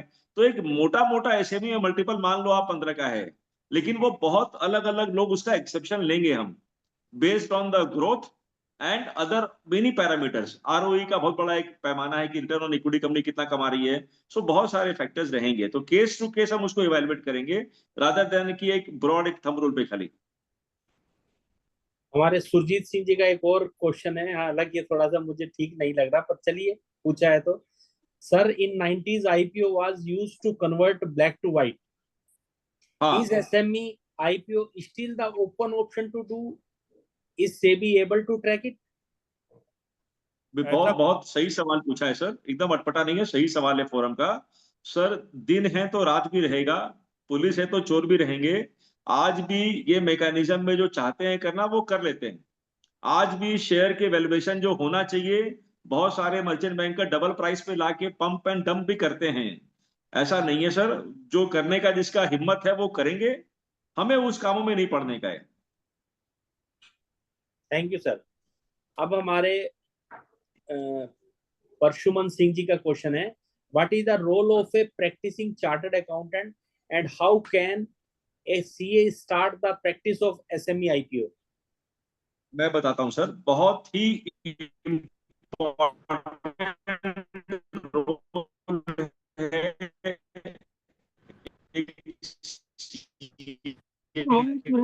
वॉइस ब्रेक हो रही है आपकी। अमित भाई आपका जिक्र किया जेटेक का, हमने परफॉर्मर है, वन परफॉर्मर। चावला साहब, अमित भाई हेलो, आपका नेटवर्क अभी इशू है अभी थोड़ा। अभी आ रही है क्या साहब? अभी आ रही है? हाँ ठीक है। सर ये जो सवाल पूछा ना सर, हमारे हमारे इकोसिस्टम में ना सबसे इंपॉर्टेंट कड़ी है हमारे CS friends, chartered accountant, company secretary, lawyer friends, हमारे जो प्रोफेशनल पार्टनर्स हैं, ये सबसे अहम कड़ी है हमारे। इनफैक्ट जो जैसे मैंने जिक्र किया विपिन जी ने अभी जेक्टेक का, वो भी जो बहुत हमारा स्टार परफॉर्मर रहा है, हमारे एक सीए भाई के थ्रू आया हुआ है। हमारे सारे के सारे 95% केसेस हमारे पार्टनर के थ्रू हैं, इक्का दुक्का डायरेक्ट लोग आ जाते हैं, ठीक है ना। तो अब सीए को कैसे क्योंकि होता क्या है सर, कंपनी की अंदर की सारी चीजें, ये ट्रस्ट का काम है। कैपिटल रेस करना आदमी करना चाहता है तो सबसे पहला पोर्ट ऑफ कॉल वो सीए होता है उनका, या वो कंपनी सेक्रेटरी होते हैं। तो वो दुख सुख की बातें, उनके सारे जो पिछले जो भी काम किए हैं, तो वो हाईएस्ट ट्रस्ट एंड कॉन्फिडेंस उनका एंजॉय करते हैं। सो सीए के लिए तो बहुत ही इंपॉर्टेंट ये फील्ड है। और आज भी जितने मर्चेंट बैंकर है सबका कहीं ना कहीं सीए का बैकग्राउंड होता ही है सर। सो सीए के लिए बहुत ही इंपॉर्टेंट एरिया है और बहुत वैल्यू ऐड करते हैं हमारे सीए पार्टनर्स, क्योंकि आपस के ब्रिज हैं वो। क्योंकि आज वैल्यूएशन पे उनको समझाना करना, रेगुलेशंस जो है सारे पेपर का काम है। सो सीए के लिए बहुत अपॉर्चुनिटी है ये फील्ड में, और आपका बहुत इंपॉर्टेंट और अहम रोल है इसके लिए। थैंक यू अमित भाई। अब हमारी पंखुरी अग्रवाल जी का क्वेश्चन है, we can purchase share of SME in lot size only and such lot size varies from 1 lakh to 2 lakh. As a layman, what will attract me to buy shares of such SME companies in such high lot sizes?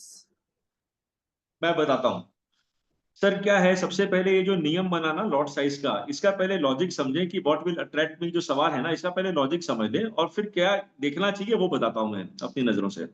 So exchange, जब सेबी ने ये power दिया एक्सचेंजों को कि आप delegate करता हूं आपको पावर, आप फिल्टर करो और आप अप्रूव करो, हम सिर्फ ऊपर ऊपर थोड़ा सा देख लेंगे, सेबी ने जब दिया। सो उन्होंने क्या बोला, नियम बनाया कि भाई कम से कम जो 1.5-2 लाख रुपए लगा सके, इनफैक्ट 1.25 लाख के आसपास ही बनती है लॉट साइज, भाव पड़ जाता है तो वो 2 लाख बन जाता है। इशू करते समय मोटा मोटा 1.25 लाख तक ही बैठता है, 1,20,000 1,25,000 तक। तो 1.25 लाख रुपया वो लगाएगा जिसका कम से कम 15-20 लाख का पोर्टफोलियो होगा, अपने पोर्टफोलियो का 10% लगाएगा। तो जो 20 लाख रुपया लगा रहा है उसके पास थोड़े पैसे हैं लगाने को, खोने को पैसे हैं। सो वो एक इन्फॉर्म्ड इन्वेस्टर है थोड़ा। इसलिए एसएमई में रिटेल पब्लिक, मतलब जो 5-10 हजार रुपए लगाते हैं लोग, या बच्चे लगाते हैं, या जो एकदम भी नोविस इन्वेस्टर्स हैं, वो नहीं आए। तो ये एंट्री बैरियर थोड़ा क्रिएट किया, ये इंटेंशन था लॉ का। लेकिन यदि आपको ये लगता है कि भाई 2 लाख ज्यादा है, तब आप मत लगाओ। और यदि आपको लगाना है तो जैसा मैंने जिक्र किया कि हमारे इंटरनल, हमारे 3 हमने बना के रखा है, आप तीनों चीज को परखो आप कि भाई बंदे कैसे हैं, धंधा कैसा है, और सस्ता मंदा है कि नहीं है। यदि हमने बहुत ही हाई प्राइसिंग कर दी, मत खरीदो आप। Nobody forces you to buy ना। सो आपको कंपनी, और आजकल बहुत सारे टूल्स आ गए हैं, स्क्रीनर है, चित्तौड़गढ़ है, मार्केट लाइन है, ट्रेड लाइन है, भर भर के आजकल टूल्स हैं, फ्री में अवेलेबल हैं। आप थोड़ा रिसर्च करो। हम 500 रुपए की सब्जी भी खरीदते हैं तो 4 दुकान में जाते हैं। आपको थोड़ा समय देना है खुद को। आप कंपनी की बैलेंस शीट एनालाइज करो, उनके अर्निंग्स कॉल मिलते हैं, सबके कुछ ना कुछ पद चिन्ह मिल जाते हैं सर, फुटप्रिंट्स। पर यदि प्रमोटर का कुछ कांड किया हुआ है वो दिखेगा आपको ऑनलाइन जाके। सो हमें मेहनत करने की जरूरत है। In essence this is to be done. और जान के उन्होंने लॉट साइज बनाई है कि हर इन्वेस्टर नहीं आ जाए, थोड़ा सा पढ़ा लिखा इन्वेस्टर, इन्फॉर्म्ड इन्वेस्टर है। इसकी लॉजिक ये है साहब। थैंक यू अमित भाई। पंकुरी जी, आप चूंकि नजर आ रही हैं, आप सेटिस्फाइड हैं या और कुछ एड ऑन नहीं करना नहीं चाहते हैं? sir, I am satisfied with the answer. Thank you thank you, sir. Thank you पंकड़ी ji. Now again sir, question from Shri Mahesh Verma ji, before SME IPO do we need to get any approval from SEBI? No, SEBI का कोई role नहीं है यहाँ पे। SME IPO हम सीधे exchange में फाइल करते हैं, या तो बीएससी एसएमई में या एनएससी इमर्ज में, वो अप्रूवल वही देते हैं। Thank you sir. अब हमारे सीए इंदर अरोड़ा जी करनाल से हैं, इनका क्वेश्चन है, what should be the ideal turnover net profit for a company planning for SME IPO? हाँ जी साहब। सर एलिजिबिलिटी है ना, उसको आप 2 तरीके से पकड़ो। एक तो है टेक्निकल एलिजिबिलिटी, जो पंकज जी ने एक्सप्लेन किया कि भाई कंपनी का एग्जिस्टेंस कितने पीरियड के लिए होना चाहिए, कम से कम 1 करोड़ की ऑपरेटिंग प्रॉफिट होनी चाहिए, ये सब टेक्निकल एलिजिबिलिटी है, मिनिमम एलिजिबिलिटी है, इतना तो आपको आना ही पड़ेगा। फिर एक इंपॉर्टेंट एलिजिबिलिटी है कि इन्वेस्टर्स, अच्छे इन्वेस्टर्स के लिए क्या एलिजिबिलिटी है, मतलब इन्वेस्टर का इंटरेस्ट किसमें बनेगा। तो आजकल जो बाजार में खास करके जो 8-9 महीने के पहले की बातें थी, बहुत कम छोटी प्रॉफिट की कंपनियां भी आ जाती थी, बिक जाती थी। आज के तारीख में बहुत छोटी कंपनियां, मतलब 3-4 करोड़ के प्रॉफिट वाली कंपनियां भी जो है ना, उसमें इन्वेस्टर इंटरेस्ट बहुत कम हो गया है। हम लोग भी आजकल फिल्टर करना चाहते हैं, वही काम लेना चाहते हैं जहां पर 8-10 करोड़ की पैट की कंपनियां हो कम से कम। सो ये मोटा मोटा माहौल है, बहुत छोटी कंपनियों में इन्वेस्टर इंटरेस्ट घट गया है। और चूंकि प्रॉफिट सेंट्रिक वैल्यूएशन होता है, तो रेवेन्यू कम बेस भी हो, रेवेन्यू में ग्रोथ होना चाहिए, रेवेन्यू में ग्रोथ हो और प्रॉफिट कम से कम भी 7-8-10 की कंपनियां हो, तो बाजार में इन्वेस्टर की एलिजिबिलिटी वहां अच्छे इन्वेस्टरों की। बाकी तो बाजार में सेंटिमेंट्स हैं, गधा घोड़ा सब बिकता है तेजी के बाजार में, तो वहां पर तो आप 1 करोड़ की प्रॉफिट के भी बिक जाएगी। लेकिन आपको यदि अच्छे इन्वेस्टर्स का अटेंशन और पैसा चाहिए, तो कम से कम 7-8 करोड़ की प्रॉफिट हम चाहते हैं लाने वाले उन कंपनी। ये मतलब शॉर्ट में आंसर है साहब। Thank you sir. हमारा नेक्स्ट क्वेश्चन है श्री भूपेंद्र हैयर जी का। Can you please provide the breakup of IPO expenses? मैं हेड बता देता हूं, जैसा पंकज जी ने भी बताया कि उस समय जो मोटा मोटा 4-5 हेड हैं। एक तो हमारे ऐसा मर्चेंट बैंकर फीस होती है, वो मोटा मोटी 50-60 लाख रुपए उसको पकड़ लो, और बाकी जो खर्चे हैं, जैसे अंडर राइटिंग की फीस है, वो मोटा मोटी 4-5% तक वो खर्चा पकड़ लो उसको। मार्केटिंग फीस है, रोड शोज के खर्चे हैं, कुछ कंप्लायंस के कॉस्ट हैं, तो ये मोटा मोटी 5-6 तरह के हेड हैं। Marketing, under writing, road shows, paper बनाने का खर्चा, ये 4-5 हेड है मोटा मोटा। Thank you sir. अब हमारा नेक्स्ट क्वेश्चन भावना रहेजा जी का है। While we are on the topic, I am running mandate for 2 IPOs and I have been trying to find merchant banker. I am connected with some ex-Narnolia people. Would appreciate if I can connect with you. Thank you. तो भावना जी, हमारे इन्होंने तीनों लोगों ने आपको number share कर दिया है, आप इनसे डायरेक्ट बात कर सकते हैं, या आप अपना नंबर शेयर कर लीजिएगा, या मुझे नंबर अपना शेयर कर लीजिएगा, मेरा नंबर आपके पास आ गया होगा, तो आप प्लीज बता दीजिएगा, ठीक है ना। मेरा नंबर मेरी मेल पे है, आप मुझे बात कर लो। नेक्स्ट क्वेश्चन हमारे प्रदीप सिंगला जी का है sir. Profitability condition for SME IPO. राजी जी, मैं ये एक क्वेश्चन मेरा हो रहा है इसी में ही, क्या किसी एसएमई कंपनी को लिस्ट कर सकते हैं हम, अपने में मर्ज कर सकते हैं जो ऑलरेडी लिस्टेड है? बिल्कुल कर सकते हैं कंपनी को अनलिस्टेड कंपनी में मर्ज करके उसके शेयर फ्लोट कर सकते हैं?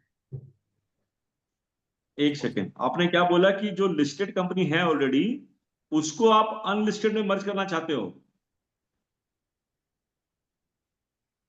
सॉरी सर, आप म्यूट पर है, आपका एक बार सवाल फिर से दोहराएंगे सर? सर क्या किसी अनलिस्टेड किसी भी लिस्टेड कंपनी को अनलिस्टेड कंपनी में मर्ज कर सकते हैं और बाद में शेयर फ्लोट कर सकते हैं? पंकज जी, आप जवाब देना चाहेंगे इसका? नहीं, लिस्टेड को अनलिस्टेड में मर्ज नहीं कर सकते हैं, उसके लिए फिर रेगुलेटरी अप्रूवल वगैरह बहुत चीजें चाहिए होगी। और आप डिलिस्ट करके आप पहले उसको डिलिस्ट करना पड़ेगा। आप क्या चाहते हो, अगर कोई एक एग्जांपल देके बोलोगे क्या कॉन्टेक्स्ट है, तो हम समझा पाएंगे आपको क्या पर्पस है उसका करने का, व्हाट इज द कॉन्टेक्स्ट। एक एग्जांपल लेके बताएं तो हम कोशिश करेंगे आंसर करने का। टू रिड्यूस द कॉस्ट, मतलब कोई भी लिस्टेड कंपनी है उसको एक बार अनलिस्टेड कंपनी में मर्ज कर लें। अच्छा, मैं समझ गया आपका, मैं समझ गया सवाल। हाँ, मैं समझ गया। रिवर्स मर्ज, बहुत सारे, मैं समझ गया, रिवर्स मर्जर पूछ रहे हैं ना आप। बहुत बार क्या होता है कि बहुत सारी कंपनियों का ना एलिजिबिलिटी नॉर्म्स नहीं बैठता, या उनको जल्दी चाहिए होता है क्लियरेंस, तो लिस्टेड कंपनी में कंपनी मर्ज करके लिस्ट कराना चाहती है, ये बोल रहे हो? जिसको रिवर्स मर्जर का नाम देते हैं बाजार में अपने, वही बोलना चाह रहे हैं ना आप? यस, बिल्कुल, definitely. This is very much possible, बहुत लोग करते हैं, पर अच्छी कंपनियां लिस्टेड बहुत बार शॉर्टेज है बाजार में, नहीं मिल पाती है। ओके, तो इसकी भी कॉस्ट सेम रहती है जैसे नए आईपीओ फ्लोट करेंगे, या मतलब वो असल में क्या है सर कि केस टू केस वेरी करता है। फॉर एग्जांपल, आपकी जो करंट कंपनी है, वो मान लो 1000 करोड़ रुपए की मार्केट कैप की उसकी पोजीशन बनती है, हाँ, और आपको बाजार से कंपनी लेने में मान लो 8-10 करोड़ का कॉस्ट है, तब तो आपको वो 1% का खर्चा भी नहीं आया, बात समझो। लेकिन एक छोटी कंपनी है जहां पर 100 करोड़ की वैल्यू बननी है और 10 करोड़ रुपया लगना है, तो वो केस टू केस आपको डिसाइड करना पड़ेगा फायदे का सौदा है कि नहीं है। वो ऐसे ऑफ एंड हम जवाब नहीं दे सकते आपको। Okay sir, okay, thank you. Thank you, Ashish bhai. Again, question from Pankuri Agarwal ji. My client merchant banker has verified all documents filed by us with ROC from the date of incorporation of company till date. There were some clerical mistakes which were found in few forms. How we are supposed to go about this? Are we required to file form GNL2? ये तो Pankaj ji please. ये sectoral question है, तो वहाँ MCA में जाके compounding कराना पड़ेगा, सब ठीक करना पड़ेगा। ये मर्चेंट बैंकिंग का क्वेश्चन नहीं है। चलिए कोई नहीं, आप बट एक्चुअली मर्चेंट बैंकर से ही ये क्वेरी आया था कि उन्होंने हमारे सारे फॉर्म्स चेक किए थे, उन्हीं के CS ने चेक किए थे एक्चुअली। तो उन्होंने फिर एक लिस्ट दिया कि कुछ 3-4 फॉर्म्स में कुछ डेट्स का इशू है, जैसे नवंबर मंथ की जगह गलती से वो 1-1 की जगह 1-2 टाइप हो गया, या ऐसा कुछ 2-3 जगह क्लरिकल मिस्टेक्स थी। तो अब वो मतलब GNL2 उस केस में जाएगा या can be ignore these mistakes? मतलब नहीं, इग्नोर नहीं करना है। GNL2 फाइल करके रेटिफाई कराना पड़ेगा उसको, ऐसे और कराना पड़ेगा। मतलब हम क्लरिकल मिस्टेक समझकर उसको इग्नोर नहीं करवा सकते। नहीं। ठीक, थैंक यू पंकज भाई। अब अगेन क्वेश्चन हमारे श्री भूपेंद्र हेयर जी का है। Is there a time period after a gap of which a company converted from a private limited can bring IPO issue? कोई टाइम पीरियड नहीं है। कुछ नहीं। अभी हमारे पास बहुत केसेस आते हैं कि कंपनी प्राइवेट लिमिटेड है, हम उसको कन्वर्ट कराते हैं, पब्लिक इशू ले आते हैं। ठीक है सर, थैंक यू जी। अब श्री अभिषेक वर्मा जी का क्वेश्चन है, what is the credit rating criteria an SME must needs to be eligible for raising funds through public? इसमें कोई क्रेडिट रेटिंग नहीं चाहिए अपने को। Very good, thank you sir. Again हमारे CA IP अरोड़ा जी का क्वेश्चन है, question to mister Pankaj Agarwal, whether getting ISIN is sufficient or the existing shares also need to be in demat form? Existing shares demat में होने चाहिए सारे के सारे। Promoter का एटलीस्ट प्रमोटर ग्रुप के सारे होने चाहिए। अगर 1-2% पब्लिक के शेयर्स हैं, वो नहीं होते हैं, तो काम चल जाता है। चलिए, अब हमारे CA श्री सुनील मुकंद जी का क्वेश्चन है, can we convert to public limited company and go to market after a gap of 6 month? ऐसा है कि अगर आपकी प्रोप्राइटरशिप है, पार्टनरशिप है, इसको आप कन्वर्ट करते हो, तब 1 ईयर का पीरियड चाहिए। हाँ, 1 फाइनेंशियल ईयर का पीरियड चाहिए, उसके बाद पब्लिक इशू ला सकते हैं। लेकिन प्राइवेट लिमिटेड को कन्वर्ट करते हो तो कोई पीरियड नहीं चाहिए, आपको तुरंत ला सकते हैं। Very nice, thank you sir. हमारे CA गौरव अरोड़ा जी का क्वेश्चन है, generally speaking how many times of the past PAT should be the issue size? ये अभी अमित जी ने जवाब दिया है आपको। कोई नहीं, दोबारा दे दो। इसमें ऐसा कुछ क्राइटेरिया नहीं है। जो एक्सचेंज के रिक्वायरमेंट है कि आपकी पिछले 3 सालों में 2 साल आपका एबिटा 1 करोड़ प्लस होना चाहिए। लेकिन जितना ज्यादा हो उतना अच्छा रहेगा इन्वेस्टर पॉइंट ऑफ व्यू से। ठीक है sir, thank you sir. Again question from mister Vikram Nangia ji, in case account of company is NPA with bank, can it raise money through IPO? No, उसको बैंक से NOC चाहिए होगा, उसके बाद ही हम आगे मूव कर पाएंगे। मतलब NPA की 1 टाइम सेटलमेंट करा लेंगे तो ला सकते हैं? हाँ, तब ला सकते हैं। चलिए, मतलब उसमें कोई प्रॉब्लम नहीं है। नहीं। चलिए, बहुत अच्छी बात है। अब नेक्स्ट क्वेश्चन है सचिन खंडेलवाल जी का, I think there are lot of queries on this issue, so I will be better to create a WhatsApp group so that all can be benefited. अगर आप कहेंगे तो मेरे पास लगभग सभी का नंबर आ गया, लगभग 100 लोगों ने हमारे यहाँ रजिस्टर किया हुआ है आज, तो मैं WhatsApp ग्रुप बना दूंगा, कोई मुश्किल नहीं है, मैं बना दूंगा। SME IPO का हम एक ग्रुप बना देंगे ताकि सबको एक की क्वेरी, क्योंकि 4 लोगों के क्वेश्चन होते हैं, तो इस तरह से हम लोग सब बेनिफिटेड हो सकते हैं, हम अपनी नॉलेज को बढ़ा सकते हैं। तो थैंक यू सचिन भाई। अब सीए गौरव अरोड़ा जी उसका का उसका जो नाम है साहब चावला जी, एक मैं सजेशन देता हूँ, ये जी जो भाई साहब। एसएमई नाम है ना, उसको बोलना चाहिए shakers and movers of economy. SME जो है ना, सुनने में छोटा क्यों किसी को बोले, ये एसएमई बहुत बड़ा वरदान है सर। हम लोगों को हाँ ये एक्चुअली शेकर्स एंड मूवर्स हैं। छोटी जी ही कंपनी बड़ी बनी है जाकर। कल सर। रिलायंस भी बहुत छोटा था सर, तो सर हर आज कंपनी छोटी रहती है। आज की डेट में maximum employment generation MSME sector ही कर बिल्कुल रहा है। हाँ, और आज तो बिल्कुल अपने हाँ। अभी हमारे चूंकि इसी करंट बजट में हमारी ऑनरेबल फाइनेंस मिनिस्टर ने डेफिनिशंस को डबल और 2.5 गुना कर दिया है कि टर्नओवर डबल और इन्वेस्टमेंट 2.5 गुना। तो अब लगभग 50% हमारी जो है कवरेज जो है वो हो जाएगी। अब तो 90% जो कंपनियां हैं भारत की, more than 90% they will be covered under MSME. तो अब तो बहुत अच्छा स्कोप हो गया है इस एमएसएमई का। चलिए सर, नेक्स्ट क्वेश्चन है हमारे गौरव अरोड़ा जी का। If a company is planning to go for SME IPO post 2027 financial result, what should be the step executed by such a company in the next 24 months in order to be ready for IPO?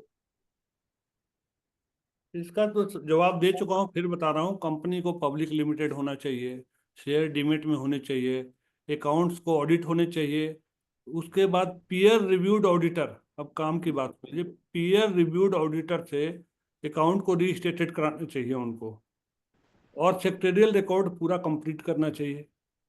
ये सब compliance करके हमारे पास या किसी merchant banker के पास जाएं, फिर वो पब्लिक इशू का प्रोसेस स्टार्ट करेंगे। उसमें डॉक्यूमेंटेशन में 2-3 महीने लगेंगे, एक्सचेंज में 3-4 महीने लगेंगे, तो उनका फिर इशू आ सकता है। नहीं, इशू तो आ जाएगा। ये कह रहे हैं कि जैसे हम आज की डेट में हैं, 2027 में इशू लाना चाहते हैं, तो हम अपनी प्रॉफिटेबिलिटी को, टर्नओवर को, इन सब चीजों का भी क्राइटेरिया ताकि हम मीट आउट कर सके। और आपने एक बड़ी अच्छी बात कही पीयर रिव्यूअर की, क्योंकि लास्ट ईयर में वाइस चेयरमैन था अपने सी इंस्टीट्यूट के पीयर रिव्यू बोर्ड में भी। तो मैं अपने मेंबर्स को छोटी सी चीज बताना चाहता हूँ कि अब 1 जुलाई 2025 से किसी भी चार्टर्ड अकाउंटेंट फर्म में अगर 4 पार्टनर हैं, उसके लिए कंपलसरी है पीयर रिव्यू होना। और प्लस अगर आप किसी एंटिटी का ऑडिट करते हैं जिन्होंने 50 करोड़ एंड अबो की कोई लोन एक्सपोजर लिया हुआ है, वो है। और 1 जनवरी 2026 से आपकी फर्म के अंदर 3 पार्टनर या उससे ज्यादा है, या किसी आप बैंक का ऑडिट करते हैं, तो भी आपकी फर्म पीयर रिव्यू होनी चाहिए। और पंकज भाई ने बड़ी अच्छी बात कही है, ये सबसे पहली स्टेज थी। रादर 2010 में सेबी एक सर्कुलर लेके आई थी कि if you are the auditor of any listed company then your firm must be peer reviewed. आपने जरूर देखना है कि आप लिस्टेड कंपनी का काम कर रहे हैं, तो आपकी फर्म को पहले आप पीयर रिव्यू जरूर करवा लें। तो थैंक यू पंकज भाई। अब नेक्स्ट क्वेश्चन है हमारा दिनेश गुप्ता जी का। ये कहते हैं if the company have paid up capital of more than 25 crore, can we make buyback for reducing the capital to become eligible for bringing the SME IPO? Yes yes, they can do so. Very good, बहुत अच्छी बात है, thank you sir. अब again question है हमारे श्री सुरजीत सिंह जी का। Starting from today, how much time one should keep in mind to bring SME IPO for an issue of 20 to 25 crore? Starting from today, ये actually depend करता है कि आपके पेपर कब से पूरे हैं कि नहीं। पेपर पूरे करने पड़ेंगे आपको। नहीं, वो तो ठीक है। इनका ये कहना है कि अगर 20-25 करोड़ का लाना है, पेपर पूरे हैं, तो कितना टाइम लग जाएगा? आप मोटा मोटी मान के चलो 6 से 9 महीने। ठीक है सर। चलिए, प्रदीप सिंह राय जी ने बड़ा अच्छा सजेशन दिया है कि क्रिएट ए व्हाट्सएप ग्रुप, जरूर करेंगे सर। अब महेश वर्मा जी का, how to search client for SME IPO? देखिए, चार्टर्ड अकाउंटेंट के जो क्लाइंट होते हैं, ऑडिट करते हैं चार्टर्ड अकाउंटेंट, उनको समझ में आना चाहिए क्लाइंट अच्छा काम कर रहा है, ग्रोथ में काम कर रहा है, कैपिटल कितना है, प्रॉफिट कितना है, टॉप लाइन कितना है। फिर एक्सेस वो खुद करे एसेस के, अच्छा क्लाइंट है, अच्छी इंडस्ट्री से है, उनका पब्लिक इशू ला सकते हैं। चलिए, हमारे ऋतिक ठाकुर जी का क्वेश्चन है, what is benefits to CA for getting on board for SME IPO in terms of percentage out of 18 to 20%? नहीं समझ, क्वेश्चन समझ में नहीं आया मुझे। मुझे जो लगता है पूछना चाह रहे हैं कि भाई सीए को कितना बेनिफिट होगा इस 18 से 20% वाला जो। देखिए हम लोग सब प्रोफेशनल हैं। मैं कंपनी सेक्रेटरी हूँ, अमित जी चार्टर्ड अकाउंटेंट हैं, हमारी प्रोफेशनल टीम है। ऑब्वियसली रेफरल तो सबको बेनिफिट मिलेगा। चलिए, थैंक यू वेरी मच। अब गौरव अरोड़ा जी का क्वेश्चन है, can Amit ji repeat the names of screener website again? हाँ, मैं बताता हूँ। जैसे स्क्रीनर जो है बहुत ही पॉपुलर और बहुत ही अच्छी सर्विस है। तो एक तो वो screener.com हो गई साहब, SCREENEDR, ठीक है, NER। फिर उसके अलावा खास करके एसएमई और मेन बोर्ड आईपीओ के लिए ना बहुत ही बढ़िया एक ऐप भी है, वेबसाइट है, उसका नाम है चित्तौड़गढ़.com, CHITTORGARH। हर आईपीओ जो आता है, चाहे एसएमई आए मेन बोर्ड आए, कब आने वाला है, उसकी डीआरएचपी आरएचपी पूरे डॉक्यूमेंट्स, पुराने मर्चेंट बैंकरों का कैसा परफॉर्मेंस रहा है, सब कुछ वो कैप्चर करते हैं। उन्हीं की एक सिस्टर कंसर्न है आईपीओ प्लेटफॉर्म, आप वो भी लिख लीजिए, बहुत अच्छी वेबसाइट बनी है वो, IPOplatform.com, आप उसे देख सकते हो। फिर एक ट्रेंड लाइन करके वेबसाइट है, TRENDLYNE। और इसके अलावा अभी ऑफ हैंड दिमाग में नहीं आ रहा है, कुछ स्पेसिफिक बोलेंगे तो और बता दूंगा मैं। trendline.com देखिए आप। थैंक यू अमित भाई। हाँ मैं जी सर। मेंबर्स को हाँ मेंबर्स को हाँ ये भी अपडेट करना चाहता हूँ कि ये जो अभी आज हमारी वेबिनार है, इसकी रिकॉर्डिंग भी कल सुबह आप सब लोगों को व्हाट्सएप पे और ईमेल पे मिल जाएगी। आप इसको आराम से बाद में हाँ भी अच्छे से अंडरस्टैंड कर सकते हैं। चलिए, बिल्कुल। Thank you sir. और हम चेकलिस्ट भी शेयर कर देंगे चावला साहब, हम चेकलिस्ट भी ठीक ना, है, जो मैं एक व्हाट्सएप डिटेल्ड ग्रुप चेकलिस्ट बनाऊंगा है तो हमारे पास, हाँ, मैं मैं डाल व्हाट्सएप दूंगा वो ग्रुप चेकलिस्ट, बना दूंगा, उसमें मैं डाल डाल दीजिएगा। दूंगा। चलिए, ठीक अब है, सुरजीत ठीक है। सुरजीत सिंह जी का क्वेश्चन है, please tell how we start up loss making but huge future prospects come up with SME IPO. What is red herring prospectus? देखिए लॉस एक बार मेकिंग आपका ये सवाल है कि, हाँ sorry Pankaj ji, please answer कीजिए, प्लीज आंसर कीजिए, देखिए please go ahead Pankaj ji, please go ahead. Loss making company public issue तभी ला सकती है जब उसका जो इशू साइज का 75% क्वालिफाइड इंस्टीट्यूशनल इन्वेस्टर ने कमिट किया हुआ हो पहले। Otherwise loss making company public issue नहीं ला सकती है।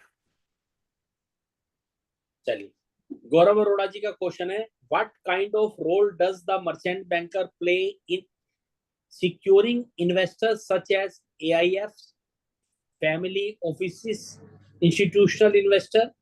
और सेकंड है, is it mandatory for the merchant banker to underwrite the SME IPO issue? मैं बताता हूँ।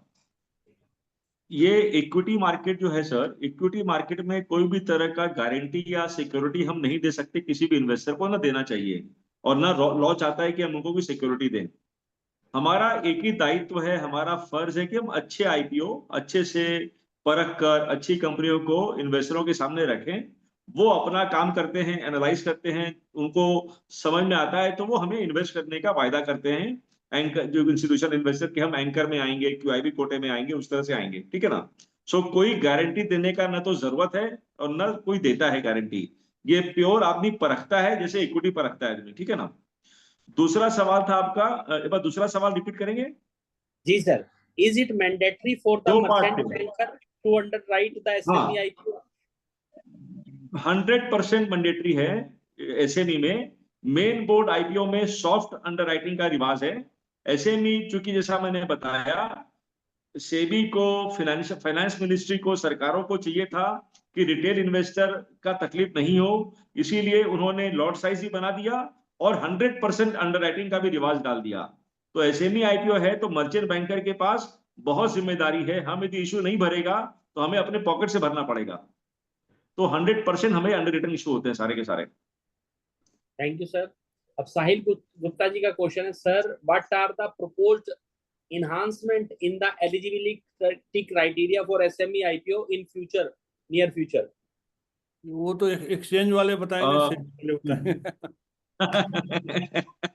एक्सचेंज वाले बताएंगे। नहीं सर, अभी रिसेंटली गूगल पे देयर वाज डिस्कशन कि जो PAT criteria it is going to be raise to 5 crore rupees. तो अभी कुछ ऐसी डिस्कशन चल रही है सर या नहीं सर? अभी कोई डिस्कशन पेपर हमारे पास आया नहीं है, क्या करते हैं कि जब भी कोई डिस्कशन होती है तो जितने इंटरमीडिएरीज हैं उनका भी ओपिनियन लेते हैं। अभी तक हमारे पास ऐसा कोई भी ओपिनियन नहीं आया। Okay, got it sir, got it. अभी कंपनी को कन्वर्ट करना और वो सब सर 6-6 महीने का प्रोसेस तो है। देखिए, अभी उसमें कंपनी को कन्वर्ट करने में तो लगते हैं 2 महीने, बाकी चीजें तो कितना आप जल्दी कर पाएंगे, आप चार्टर्ड अकाउंटेंट हो तो पता ही है आपको। बिल्कुल बिल्कुल सर। ठीक है सर, ठीक है sir, thank you sir. Sir इसके बाद नेक्स्ट क्वेश्चन है हमारे विक्रम नांगिया जी का। Can a real estate developer company raise money through SME IPO? Why not? Technically हाँ, मैं इसका एड ऑन करता हूँ। टेक्निकली बिल्कुल कर सकते हैं, लेकिन हम यूजुअली एसएमई में रियल एस्टेट कंपनियों को उतना कीन नहीं है लाने को, क्योंकि इन्वेस्टर एपिटाइट थोड़ी कम है। टेक्निकली बिल्कुल ला सकते हैं, हमारे बाकी भाई ला सकते हैं। हम अपने फर्म में नॉर्मली रियल एस्टेट इश्यूज को एसएमई में उतने कीन नहीं है एज ऑफ नाउ। कल बाजार बदल जाएगा तो बात की बात है। एज ऑफ नाउ बहुत कीन नहीं है रियल एस्टेट कंपनी को लाने के लिए। एसपी गुप्ता जी का क्वेश्चन है, can share issue on premium so issue size increased more than 25 crore? Share premium account में जो भी पैसा है उसको हम कैलकुलेट नहीं करते हैं, हम केवल पेड अप कैपिटल की बात करते हैं। पेड अप कैपिटल 25 करोड़ से कम होना चाहिए। बिल्कुल ठीक है। हमारे सीए नवल किशोर चौधरी जी का क्वेश्चन है, what should be the minimum ideal size? Issue size जी ऐसा कुछ कहीं स्पेसिफाइड नहीं है, 25 करोड़ से 200 करोड़ के बीच कुछ भी हो सकता है। ठीक है सर। ऋतिक ठाकुर जी का क्वेश्चन है, sir can you share the contact number again? Chawla साहब आप कोई रिकॉर्डिंग में बात नहीं, बोल दीजिए, कोई बात नहीं। 9312215450। अब हमारे चंदन भावा जी का क्वेश्चन है, low CIBIL score matters for SME IPO? No, CIBIL का कोई रोल नहीं है इसमें। नवल किशोर चौधरी जी का फिर क्वेश्चन है, newly registered company can raise for SME IPO? जैसे मैंने पहले बताया था, कंपनी का ट्रैक रिकॉर्ड चाहिए अपने को, कम से कम 3 साल का ट्रैक रिकॉर्ड चाहिए as per the new NSC emerge guidelines. ठीक है सर। भूपेंद्र हेयर जी का क्वेश्चन है, sir what are the main issue to be considered for restating the accounts? ये तो आप, मैं कंपनी सेक्रेटरी हम बता नहीं पाएंगे, वो तो चावला साहब आप लोग गाइड कर पाओगे। अरविंदर सिंह जी का क्वेश्चन है, what is main difference between normal issue और एसएमई आईपीओ? मैं फिर से बता देता हूं कि एसएमई आईपीओ की लिस्टिंग 2 एक्सचेंज में होती है, बीएसई एसएमई में और एनएससी एमर्ज में। जिस कंपनी का post issue paid up capital 25 crore से कम है वो एसएमई में जा सकते हैं। मेन बोर्ड के लिए तो आप अगर 25 करोड़ वाले में भी जा सकते हैं, लेकिन एसएमई के लिए 25 करोड़ से कम होना चाहिए। Thank you sir. Vikram Nangia ji का क्वेश्चन है, whether NOC from bank require prior to SME IPO? अगर आपने बैंक से लोन लिया है, कुछ किया है तो चाहिए होगा आप। चलिए। नीलेश वर्मा जी पंकज जी की ईमेल आईडी मांग रहे हैं, सर आप टाइप कर दीजिए या बोल दीजिए एक बार अपनी ईमेल आईडी।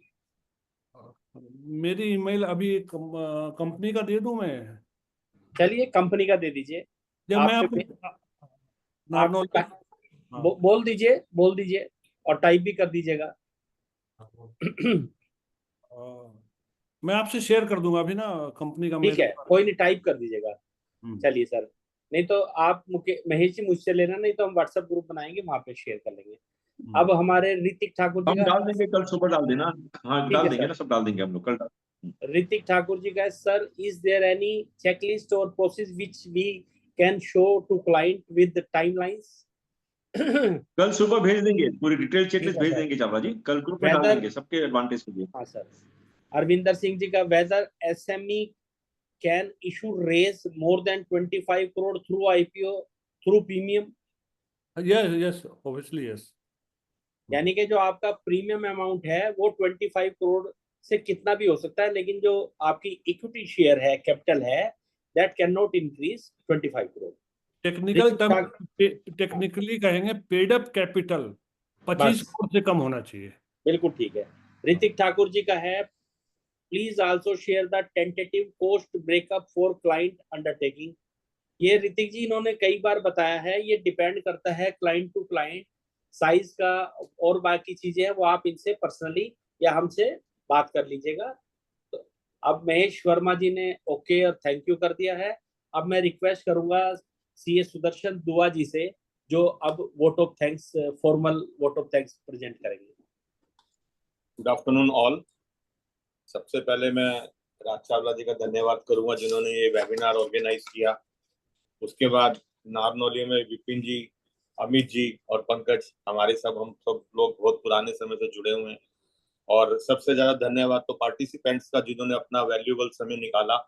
और जहां तक मैं देख पा रहा हूँ कि काफी इंटरेक्टिव सेशन है रहा। मैं खुद एक चार्टर्ड अकाउंटेंट हूँ और मैं ये खुद देख रहा हूँ कि हम लोगों के लिए ये एरिया बिल्कुल अनटैप्ड है। काफी सारे लोग इसमें अपना इंटरेस्ट दिखा रहे हैं पर हम लोग इस पे काम नहीं कर रहे हैं। तो मेरी रिक्वेस्ट है कि सब लोग राज चावला से जुड़े हैं और अब नारनौलिया से, विपिन जी से, पंकज से, अमित से, तो सब लोग मिलके इस पे एक नया वेन्यू निकाले और चार्टर्ड अकाउंटेंट्स की जो हमारे टॉर्च बियरर्स हैं राज चावला जी, इसको और आगे बढ़ाएं और इसको कमर्शियली इसका बेनिफिट भी उठाएं। और सब लोगों को बहुत बहुत धन्यवाद। सबसे ज्यादा धन्यवाद तो राज चावला जी आपको, और इतना पार्टिसिपेंट्स ने जो इतना इंटरैक्टिव सेशन दिया वो बड़ा ओवरवेलमिंग था। राज चावला जी थैंक यू सर। और मेंबर्स, अब कल सुबह व्हाट्सएप ग्रुप भी बन जाएगा, इसकी वीडियो भी आपको इंडिविजुअल आपके व्हाट्सएप पे, ईमेल पे आ जाएगी, हम व्हाट्सएप ग्रुप में भी शेयर करेंगे। और आप इस चीज को अप्रिशिएट करेंगे कि हमने पूरे 4 बजे लिखा है तो 4 बजे, कोई 4:01 नहीं, कोई फालतू बात नहीं। और आप अपनी घड़ी अब चेक कर लीजिए, हमने 5:30 लिखा था, अभी हमने 2 मिनट की बचत कर दी है। जैसे गुरु पिक्चर में वो अंबानी जी कहते हैं ना कि ये मेरा प्रॉफिट है, तो 2 मिनट की मैंने बचत की है। मैंने अपने 11 क्वेश्चन कवर किए हैं और हर मेंबर के सारे क्वेश्चन जो हैं हमने कवर किए हैं, और उसके बावजूद मेरे पास 2 मिनट की अभी भी बचत है। तो ये 2 मिनट की बचत में मैं एक चीज पूछ सकती हूँ? ये मेरा प्रॉफिट है, नेट प्रॉफिट है। हम डिसिप्लिन लोग हैं और हमें बहुत अच्छा लगता है डिसिप्लिन वे में, सिंसियरिटी से। आप देखते होंगे मैं तो पिछले 15 साल से डेली लोगों को अपडेट भेजता हूँ, और विश्वास कीजिए मैं सुबह 5 बजे उठ के उस मेल को बनाता हूँ, जो लगभग 1 लाख लोगों को मेल के थ्रू और फेसबुक के थ्रू और व्हाट्सएप के थ्रू जाती है, और हमेशा डिसिप्लिन वे में। और जब हम डिसिप्लिन वे में होते हैं तो सारे काम भी बिल्कुल सीधे होते हैं। आप विश्वास कीजिए, मैंने आज तक जिंदगी में, दिल्ली जैसे शहर में रहता हूँ, मैंने कभी आज तक गाड़ी में हॉर्न नहीं बजाया, और सबसे तेज गाड़ी चलाता हूँ क्योंकि मेरे को कभी जल्दी नहीं होती, क्योंकि मैं घर से टाइम से निकला हुआ हूँ। जल्दी वो मचाते हैं जो घर से देर से जाते हैं, उनको होता है यार मुझे उस टाइम पे पहुंचना है, मैं पहले ही रिजर्व लेके चलता हूँ। ठीक है ना जी। हमने 4 बजे शुरू करना था, हम 3:45 बजे ही हमने अपनी इंटरनल वर्किंग शुरू की, इंटरनल अपना रोड मैप बनाया कि हमने इसको कैसे कैरी ऑन करना है। फिर भी कोई गलती रह गई हो तो उसके लिए माफी। And with this word, thank you very much everyone for joining us. और नेक्स्ट फ्राइडे हम एक नए टॉपिक के साथ आएंगे। उससे अगले फ्राइडे का तो हमारे पास टॉपिक आ गया है, जीएसटी एपलेट ट्रिब्यूनल के हमारे बहुत बड़े एक एक्सपर्ट हैं, आज उनसे बात हुई है, तो 20 तारीख के लिए उन्होंने कहा है कि वो ज्वाइन करेंगे। आने वाली 13 तारीख को हम एक नए टॉपिक के साथ आएंगे। आप इंटरेस्टेड होंगे तो जरूर ज्वाइन कीजिएगा। Thank you very much. बहुत बहुत धन्यवाद चावला जी और पूरी एंटायर टीम आपकी, बहुत अच्छे से आपने हमें होस्ट किया। बहुत बहुत धन्यवाद साहब। Thank you sir, thank you everyone. Thank you, thank you.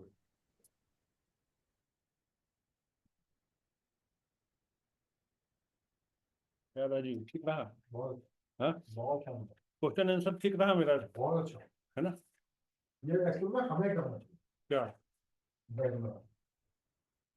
ये हमें करना चाहिए।